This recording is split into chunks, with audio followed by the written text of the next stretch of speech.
And then you couple that with the fact that we knew from the lawsuits that there had to be a certain percentage, and Justice Scalia really hit on this during oral arguments in front of the Supreme Court. He asked questions that made it clear that, well, 10% of the university being quote-unquote underrepresented minorities, and that's not my term, that's the university's term, was not diverse enough. That wasn't diversity. 15% may get us there, though. Well, what makes that okay? That's the functional equivalent of a quota.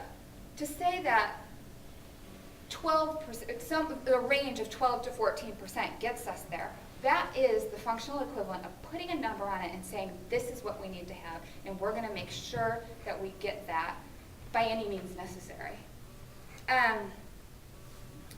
Some of the other arguments. We often debated about equal outcomes versus equal opportunity. My opponents believe in equal outcomes, not in equal opportunity. Equal opportunity means giving everyone a chance to compete. Everyone today has a chance to compete. Does that mean that there's no racism in the world today? No, there is.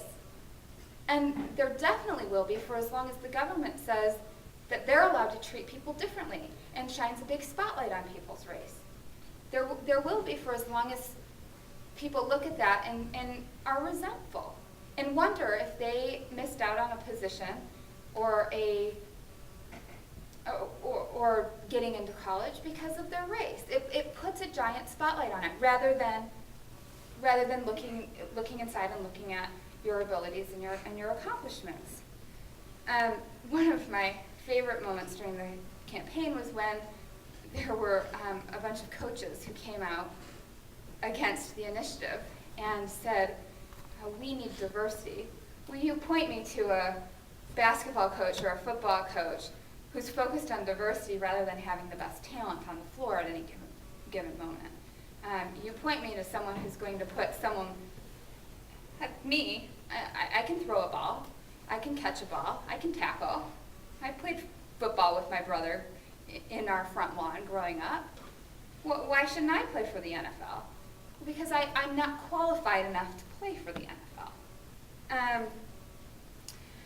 Anyway, the initiative, of course, passed despite all of this opposition and despite all of these crazy arguments. And there were even crazier ones saying that breast cancer screening centers would be eliminated and domestic violence shelters would be eliminated if a simple initiative that said the state shall not discriminate against or grant preferential treatment to any individual or group on the basis of race, sex, color, ethnicity, or national origin in the operation of public contracting, public employment, and public education passed. I mean, it just isn't, that isn't even fathomable to me, and, well, history shows that that didn't happen. It was all just scare tactics. So the Michigan initiative passed, and again, I had a moment, just like I did when the Supreme Court decision came out. The Supreme Court decision came out, and I had won my case. I could have easily walked away at that point. I could have said, I put in my time. Someone else can stand up and take the beatings that you get for being involved in this effort. And again, after the initiative passed, I had that decision to make, and I chose to join Ward Connerly again and continue fighting so that everyone will be treated equally. That my son or daughter, whenever I choose to have kids, will have an equal chance to compete based on who they are and not based upon who their granddaddy is. This election cycle, we attempted 5 states. And the opposition was again, very strong. And in 3 of those states, we didn't have the signatures to get on the ballot. Very similar to Michigan, because initially in Michigan we were going for the 2004 ballot, and many people wrote us off after we weren't on the 2004 ballot and said, they're never going to get there. You know, it was some 5 young people in an office who have great ideas, but they just don't have the manpower, they don't have the establishment behind them.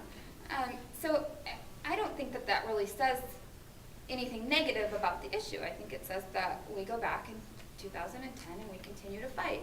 The initiative did pass in Nebraska, and so now we have California, Washington, Michigan, Florida, and Nebraska, 5 states in the nation that the people have voted and said, we believe in equal treatment under the law, and we do not believe in preferential treatment. And anyone who, for a moment, thinks that preferences don't amount to discrimination, I don't know how, you can't do enough mental gymnastics to get to that point.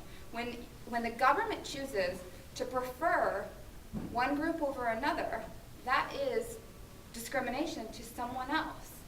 And the government gets to pick and choose who that is at any moment. One minute you could be the preferred group, and the next minute you may not be. And we see that right now in college admissions with respect to women. There are universities right now grappling with the idea of giving preference to men, to keep the right balance, to keep that right diversity quota in play. And that would be wrong. It would be wrong to give a preference to a man to keep a diversity balance in play.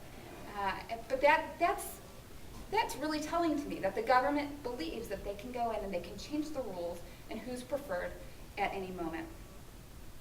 I want to jump back to where I started, and I started by saying that I had, at least I think I started this way, it's how I intended to start. I had, just a couple weeks ago, been invited to listen to Justice O'Connor speak at Harvard. And the title of her speech was Gratz and Grutter 5 years later. And it was odd to sit there and hear a Supreme Court justice talk about me while I was sitting in that room. And she was asked how she came to the conclusion that she came to, especially in Grutter.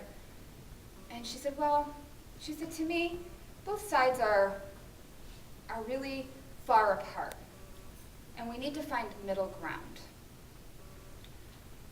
I would hate to think what the Supreme Court would have done if they were trying to find middle ground when it came to Brown versus the Board of Education. There isn't middle ground when it comes to discrimination. It's wrong. It's wrong no matter who it's against. It's time for this country to treat everyone equally, live up to that promise that was promised in the 1964 Civil Rights Act, colorblind government. That's where this country needs to be and should be, and it's where the public wants this country to be. And the sooner the government gets there, the sooner society can move forward. Thank you.